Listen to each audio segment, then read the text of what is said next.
jaa ajaluhum la yasta'khiruna sa'ah wa la yastaqribun. Bila marinya ajal kematian seseorang, Tuhan tak tangguh satu saat. Walaupun siang tadi kita main fursa, kita sedang sihat tubuh badan kita, bukan bermakna malam ini kita tidak mati.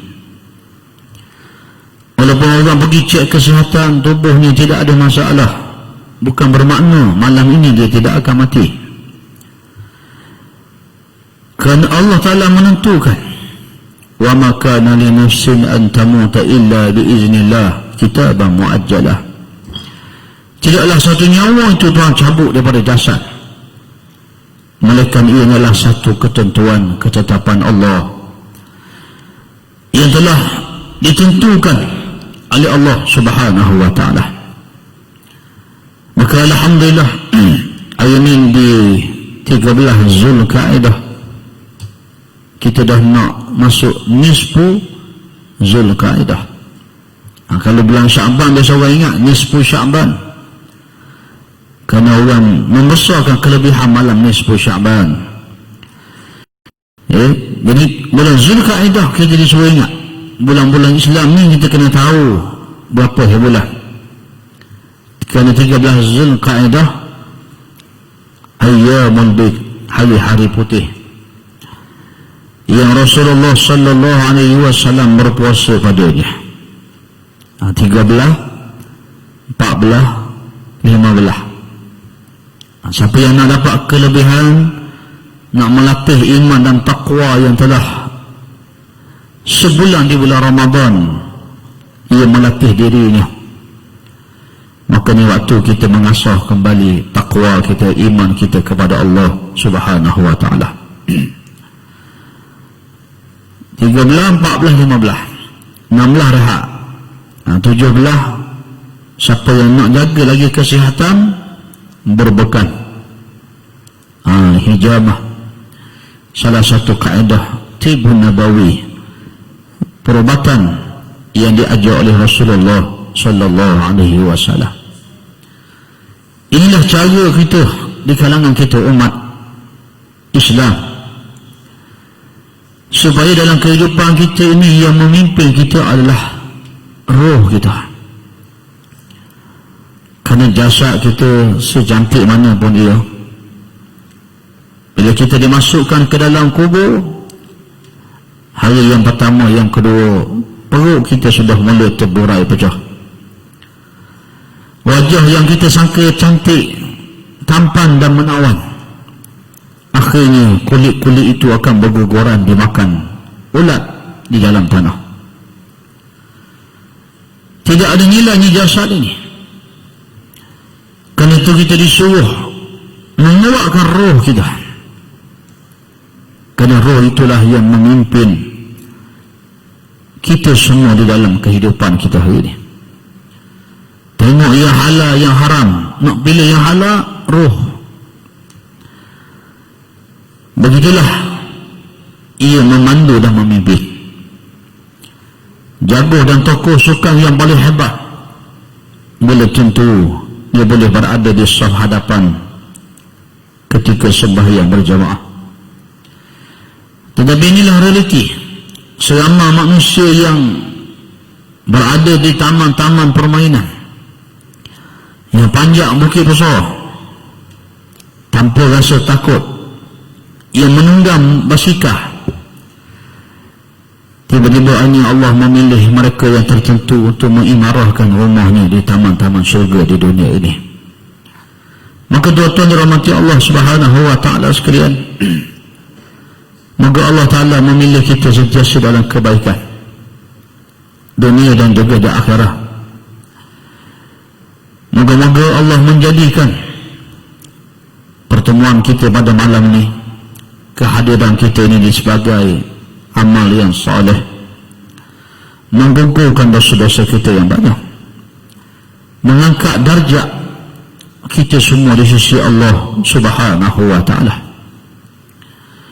Dan pada malam ini marilah kita teruskan sentiasa bermuhasabah, sentiasa menghitung diri kita di sisi Allah Subhanahu wa Ta'ala.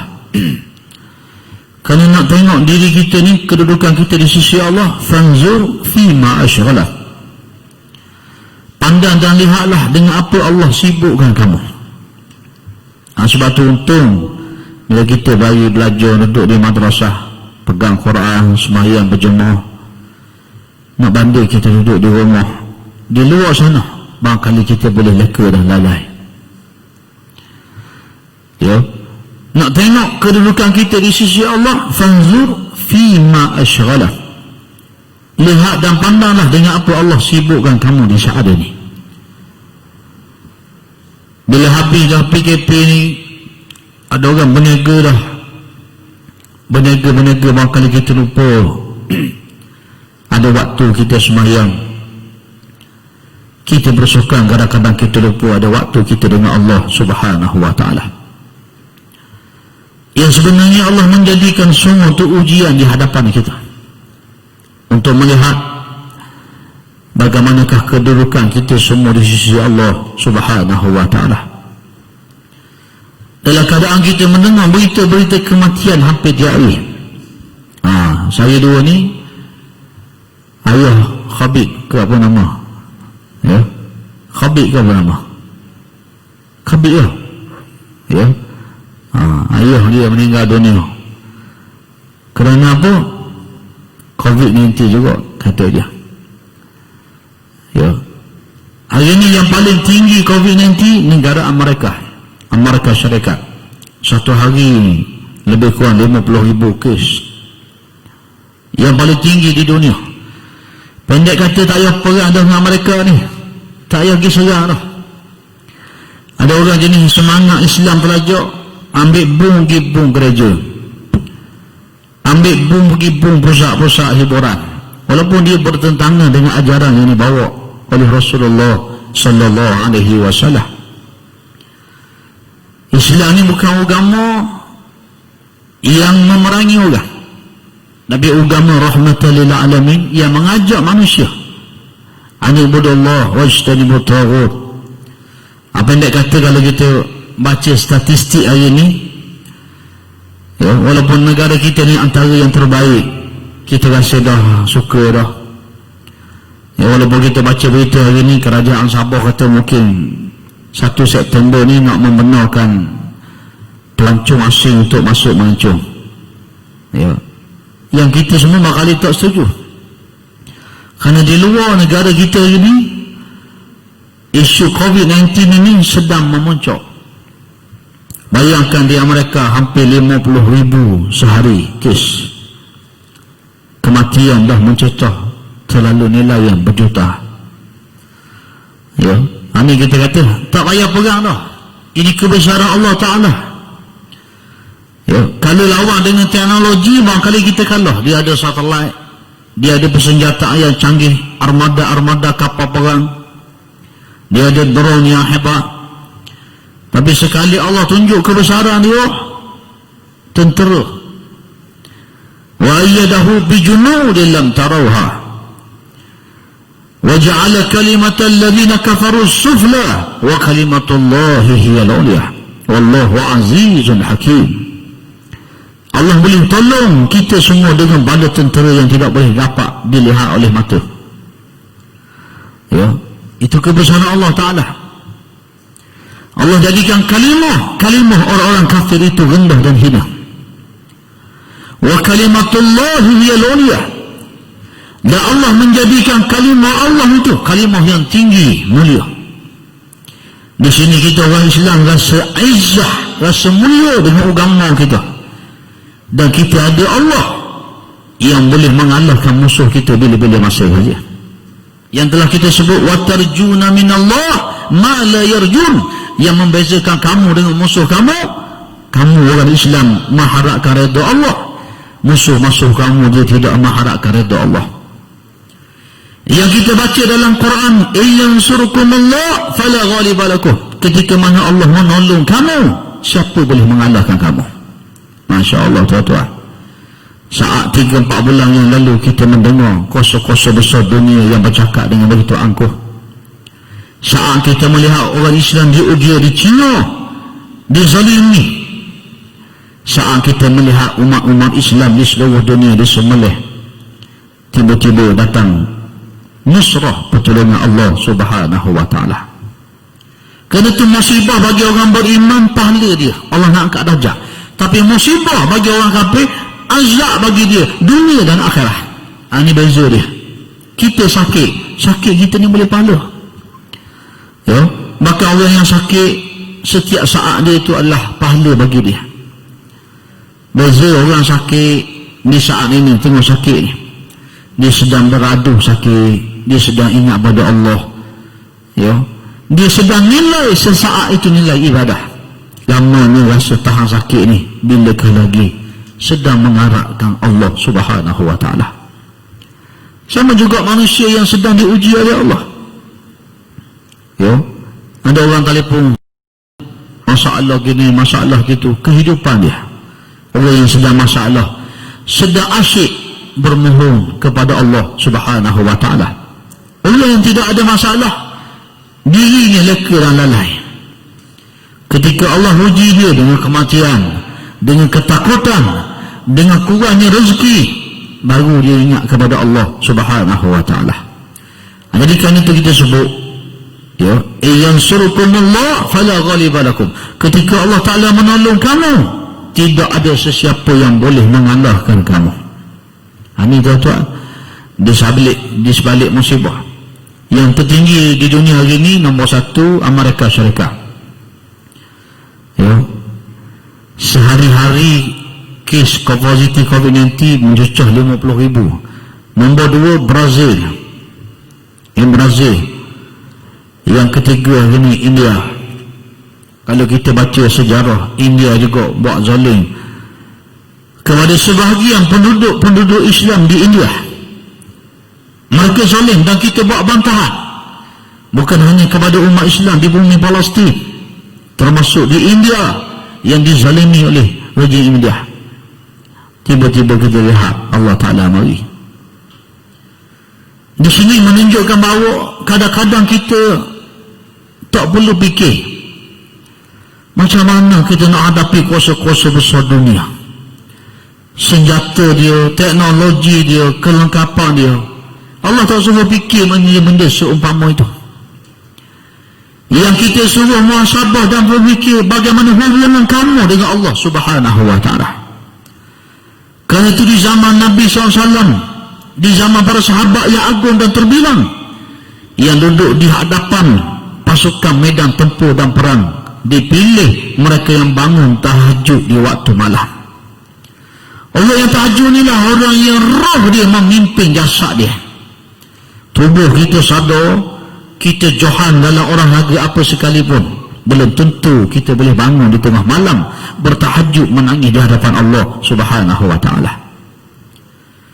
Tapi orang yang terus memimpin jasadnya, dia boleh bangun tengah malam. Jadi menjadi amalan Nabi SAW, para sahabat radhiyallahu anhu. Sultan Muhammad Al-Fatih nak membuka kota Konstantinopel, disusun bala tenteranya, mereka yang bangun bertahajud, mereka duduk di saf hadapan. Sebab tu nusrah pertolongan Allah Ta'ala ni, dia mari, dia datang bukan dengan kekuatan kita, tidak, tetapi ketika mana kita membaiki hubungan kita dengan Allah Subhanahu wa ta'ala. Di sini kita kena muhasabah. Kadang-kadang ujian, musibah yang berlaku dalam kehidupan kita di saat ini, kita fikir macam-macam cara solusi dia. Kita fikir kau sana, kita fikir kau sini, kita minta orang tolong, orang ni tolong. Kita lupa bahawasanya ujian, masalah, apa saja yang kita hadapi ni sebenarnya, kalau Allah Ta'ala nak selesaikan dia sekelip mata saja. Iza qada amra fa innama yaqulu lahu kun fayakun. Bila Allah Ta'ala ni dia berkehendak, cukup dia kata jadi, maka jadilah dia. Maka kita orang beriman, orang Islam, tidak boleh hilang panduan ini, tidak boleh hilang pedoman ini. Apa yang berlaku dalam kehidupan kita balik pada Allah. Bagi orang mati, orang ada accident, berlaku musibah, inna lillah. Batu bila kita boleh nikmat, kita boleh anugerah Tuhan beri, alhamdulillah, semuanya lillah. Semua kena balik pada Allah Subhanahu wa ta'ala. Yang jadi masalah bila kita diuji oleh Allah, kita tak cari Allah, kita cari punca masalah. Yang kita bila ada ujian, kita cari kesalahan-kesalahan orang, bukan kita melihat diri kita dengan Allah Subhanahu wa ta'ala. Ya Allah nak supaya kita muhasabah, kita tengok diri kita setara mana hubungan kita dengan Allah Subhanahu wa ta'ala. Kadang-kadang Allah tangguhkan kita ni, orang susah Tuhan tangguh, orang berhutang Tuhan tangguh hutang, hutang tak selesai-selesai lagi. Kerana Allah nak melihat air mata kamu, Allah nak lihat kebergantungan kamu, Allah nak lihat rintihan kamu kepada Allah Subhanahu wa ta'ala. Maka tuan-tuan yang dirahmati oleh Allah Subhanahu wa ta'ala sekalian, marilah di bulan yang mulia, tak berapa lama lagi kita nak sambut Hari Raya Korban. Kita terhalang nak pergi haji umrah, tak boleh. Ya, saya sendiri pun sepatutnya pergi umrah betul-betul dekat PKP, tak boleh pergi umrah. Kita terhalang nak menghadirkan diri ke tempat yang paling suci dan mulia, rumah Allah Subhanahu wa ta'ala, dengan dosa-dosa kita yang pernah kita lakukan. Dengan Allah datangkan wabak, bencana dan musibah, namanya apa pun, COVID-19, apa ikut pandanglah. Tapi sejauh manakah kita mengambil muhasabah ini untuk mendekatkan diri kita kepada Allah Subhanahu wa ta'ala, untuk kita melihat sejauh manakah hubungan kita dengan Allah Subhanahu wa ta'ala. Jadi inilah perkara-perkara yang perlu kita lihat. Orang beriman, tanda berjayanya dia, suksesnya hamba yang beriman adalah nilai muhasabah, nilai perhitungan diri dia. Sebab tu kita diajar dan disuruh selalu beristighfar kepada Allah Subhanahu wa ta'ala, sebagaimana yang dilakukan oleh Rasulullah sallallahu alaihi wasallam, sehingga Nabi bersumpah, wallahi, demi Allah, inni atubu ilallah, aku sendiri bertaubat pada Allah, aksaru mi'ata marrah, lebih 100 kali sehari.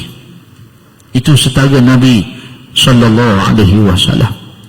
Maka tuan-tuan dirahmati Allah sekalian, hari ini kita melihat di negara kita wabak semakin, alhamdulillah, semakin baik. Maka di manakah diri kita di sisi Allah? Di mana kesyukuran kita itu? Adakah kesyukuran kita itu dengan kita hadirkan diri kita ke masjid, banyaknya istighfar kita, dan semakin mendekatnya diri kita kepada Allah Subhanahu wa ta'ala? Ataupun COVID ini belum lagi cukup untuk kita dekat pada Tuhan? Musibah yang lebih hebat goncangannya supaya kita hampir dengan Allah Subhanahu wa ta'ala.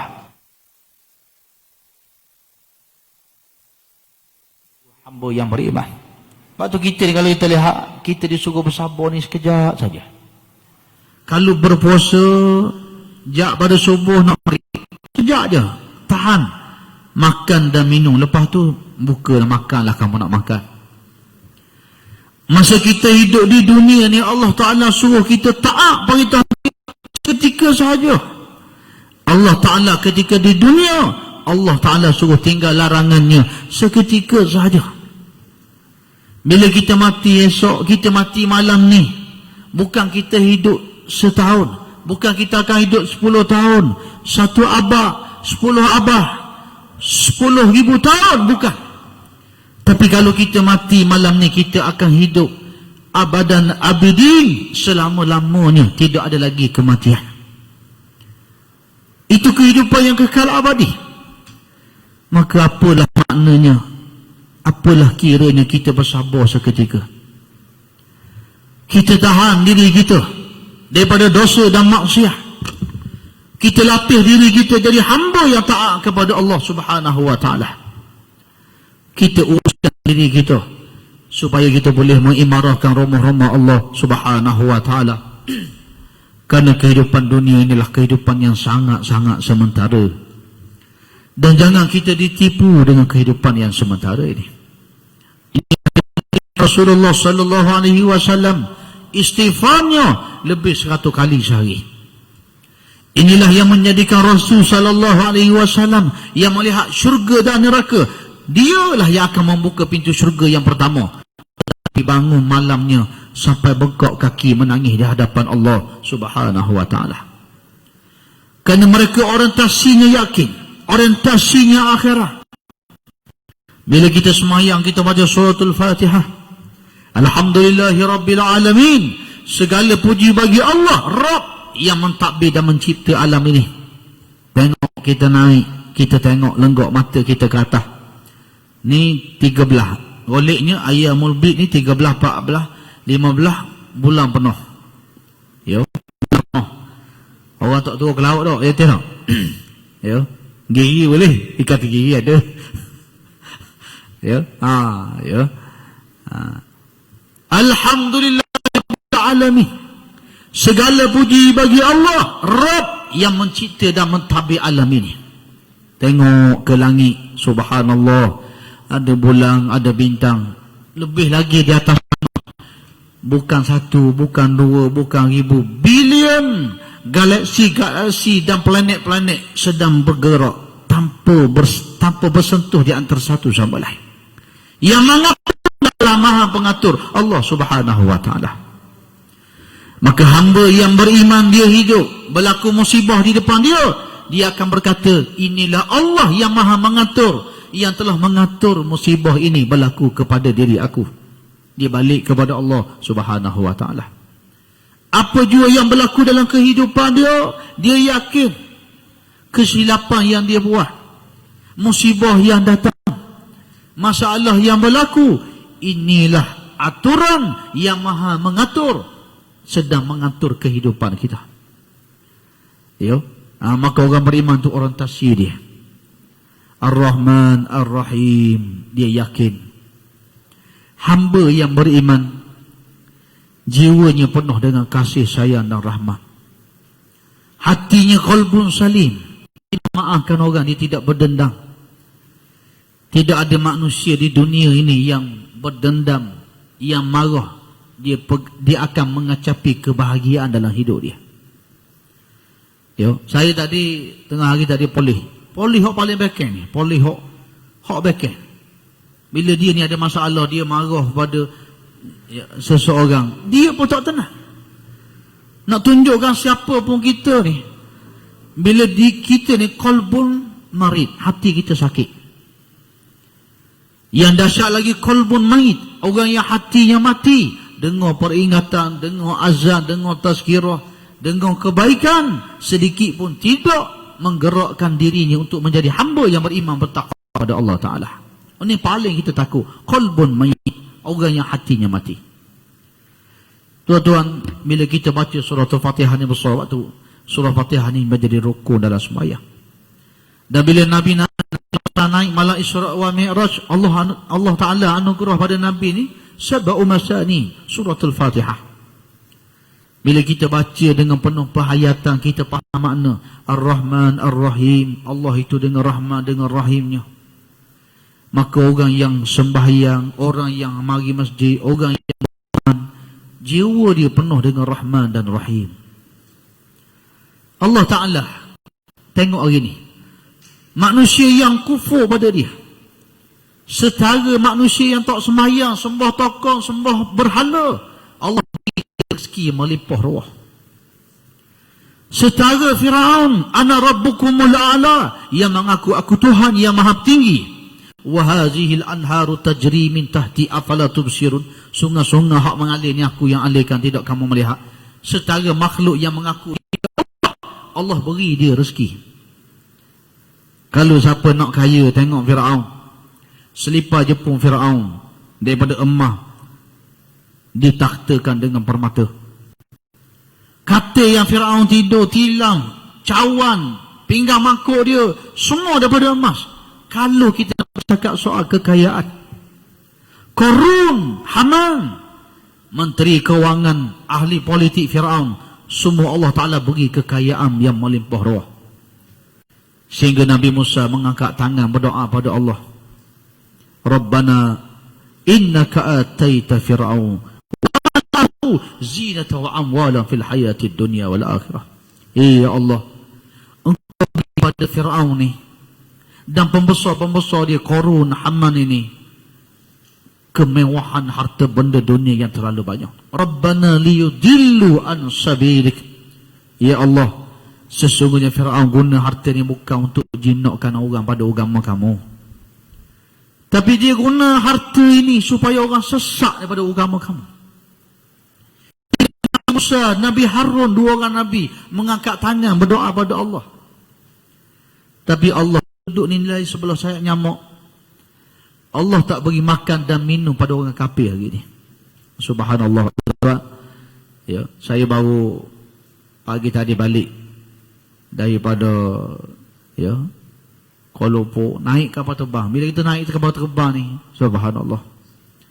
Ya, masa kita pergi ke airport, orang tunjuk dah, kata ni rumah ni. Rumah sini mahal ni, tanah di sini mahal ni, harga dia mahal. Orang tunjuk ni satu rumah. Ya, masa kita daripada Subang sana nak pergi ke airport, Subang airport ni, di belah kiri kanan kita ada bangunan-bangunan. Ada orang jual kereta-kereta mewah. Orang ni tunjuk, oh ni milik Tan Sri ni. Ya, kita cakap kawan kita ditunjuk, ni bangunan ni Wisma ni, ni punya ni. Oh, harta dia banyak. Masa kita naik flight, kita naik kapal terbang, rumah, bangunan, hak kita tengok nampak mahal-mahal, orang duk cakap ni, lagi tinggi kita naik, semakin kecil dah. Makin kecil dah. Ternaik kapal terbang, naik lagi atas. Kau kecil dah. Kapal terbang naik lagi tinggi. Hak mahal-mahal belaka di satu negeri Selangor ni dah kecil dah. Tidak ada nilai di sisi Allah Subhanahu wa ta'ala. Ni yang Nabi kata, kalaulah dunia ini nilainya sebelah sayap nyamuk, Tuhan tak beri makan dan minum orang kafir gini. Tapi dunia tidak ada nilai di sisi Allah Subhanahu wa ta'ala. Tidak ada nilai. Batu disebut araditum bil hayatid dunya minal akhirah. Adakah kamu redha dengan hidup dunia dan di akhirat? Fama mata'ul hayatid dunya fil akhirati illa qalil. Tiadalah kehidupan dunia jika dibanding dengan kehidupan akhirat, illa qalil, melainkan sedikit saja, kata Allah Subhanahu wa ta'ala. Maka tuan-tuan dan puan Allah sekalian, marilah kita memperbanyakkan muhasabah, memperbanyakkan melihat kedudukan diri kita di sisi Allah Subhanahu wa ta'ala. InsyaAllah, moga-moga kita semua diberikan istiqamah, nak tahan taat, nak tahan sabar dalam dunia yang sementara ini sekejap je, seketika saja. Tapi yakinlah bila kita mati, kita menghadapi kehidupan yang abadan abidin, yang selama-lamanya. Tidak ada penghujung lagi, tidak ada kematian lagi, nikmat yang berkekekalan. Itulah anugerah Allah bagi hamba-hambanya yang beriman dan bertakwa. Jadi insya-Allah, oleh kerana tazkirah kita ni kita kena berhenti isyak, tak boleh nak lanjut-lanjut dah. Ya. Itulah peringatan sedikit sebanyak yang boleh kita manfaatkan waktu maghrib ni untuk kita mengisi, mengimarahkan taman-taman syurga di dunia ini. Moga kita semua mendapat manfaat. Moga kita semua juga mendapat bermuhasabah, menghitung dan menilai diri kita di sisi Allah Subhanahu wa ta'ala. Dan marilah kita akhir sama-sama kita tidak lupa untuk kita berdoa kepada Allah Subhanahu wa ta'ala. Kerana 50,000 tahun sebelum Tuhan ciptakan langit dan bumi ini, kedudukan kita mati macam mana dah ada dah di Lauh Mahfuz. Seseorang itu ke syurga, di neraka, semua dalam ilmu Allah Subhanahu wa ta'ala. Yang boleh merubah takdir dan ketentuan itu satu saja, itulah doa kita kepada Allah Subhanahu wa ta'ala. Maka marilah kita ambil peluang di saat sedang beriktikaf di dalam masjid, di saat para malaikat bersama dengan kita pada malam ini, untuk sama-sama kita mengaminkan doa, bermunajat, bermohon kepada Allah Subhanahu wa ta'ala. Moga Allah Ta'ala takdirkan yang baik-baik dalam kehidupan kita. Walaupun kita dalam gelombang dosa dan maksiat, dalam hidup yang penuh kelalaian, kita tidak sebaik Rasulullah SAW. Kita tidak sebaik para sahabat radhiyallahu anhum. Inilah diri kita yang sebenarnya. Ya Salam, Ya Mu'min, Ya Muhaimin, Ya Aziz, Ya Jabbar, Ya Allah, Ya Fattah, Ya Sami', Ya Latif, Ya Wadud. Ya Allah, kami bermohon pada malam yang mulia ini, Ya Rabb, rahmati kami semua dengan keampunan-Mu. Ampunlah dosa-dosa kami, Ya Allah. Dosa yang kami lakukan semenjak kami akhir balik, sehinggalah saat kewafatan kami. Dosa yang sengaja, yang tidak sengaja kami lakukan. Dosa yang terang-terangan, yang tersembunyi daripada manusia. Dosa yang telah kami lakukan begitu banyak, Ya Rabb. Maka pandanglah kami dengan pandangan rahmat-Mu. Ampun segala dosa-dosa kami. Ya Allah, Ya Rahman, Ya Rahim. Pilihlah kami di kalangan hamba-hamba yang Engkau cintai. Pilihlah kami untuk bertahajud di waktu malam. Pilihlah kami di kalangan hamba yang Engkau kasihi. Kurniakan kami semua halawatul ibadah, nikmat dan kelazatan dalam ibadah. Jauhkan kami kelazatan dalam dosa dan maksiat. Engkau cabutlah penyakit-penyakit rohani dan jasmani kami. Gantikan nafsu kami dengan nafsul mutmainnah. Rabbana ighfir lana wa liwalidina warhamhum kama rabbawna sirara. Ya Allah, Ya Tuhan kami, rahmati ibu dan ayah kami. Kurniakanlah ke syurga Firdaus-Mu buat keduanya. Ya Allah, Ya Rahman, Ya Rahim. Sesungguhnya kami semua telah menumpan rahim ibu kami.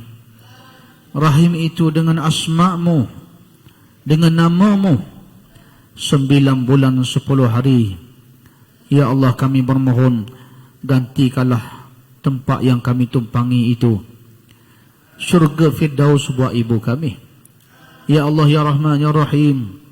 Gugurkanlah dosa ibu kami sebagaimana Engkau gugurkan darahnya di saat melahirkan kami. Sebagaimana Engkau menggugurkan air mata kesakitannya di saat melahirkan kami. Ampun dosa-dosa ibu kami, Ya Rabb. Ya Allah, Ya Tuhan kami, gantikanlah setiap susu yang kami minum daripada ibu kami dengan susu daripada syurga Firdaus-Mu, Ya Rabb. Jadikanlah setiap titik itu kebajikan dan pahala berpanjangan buatnya. Ya Allah, Ya Rahman, Ya Rahim. Jadikanlah setiap keringat dan titik peluh ayah kami membesarkan kami, menafkahi kami dan mendidik kami. Semuanya kebajikan yang melayakkan ia ke syurga Firdaus-Mu. Beri peluang kami berbakti kepada ibu dan ayah kami di saat akhir usia mereka, Ya Rabb. Maafkan kesilapan kami. Maafkan dosa-dosa kami terhadap ibu dan ayah kami. Rabbana hablana min azwajina wa zuriyatina qurrata a'yuni waj'alna lil muttaqina imama. Ya Allah, Ya Tuhan kami, kurniakan kami pasangan hidup, anak-anak yang soleh dan solehah. Rahmati keluarga kami. Jadikan rumah tangga kami syurga sebelum syurga.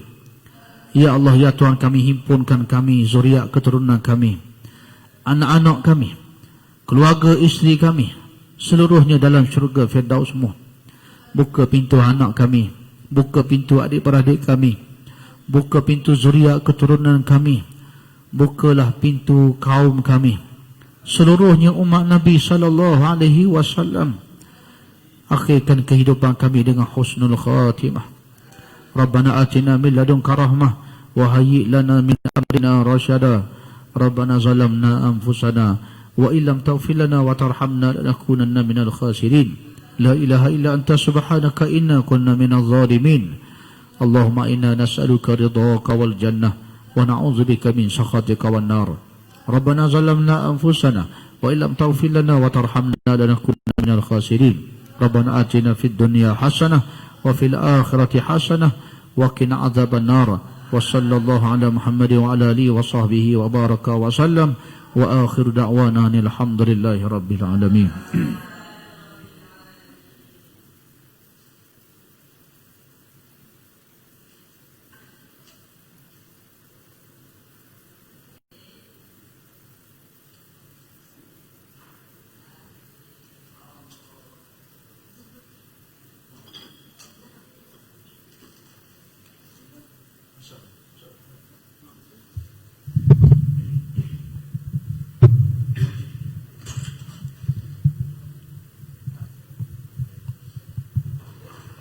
Subhanallah, alhamdulillah, wa la ilaha illallah, Allahu akbar, wa la hawla wa la quwwata illa billahi al-azim. Allahumma salli ala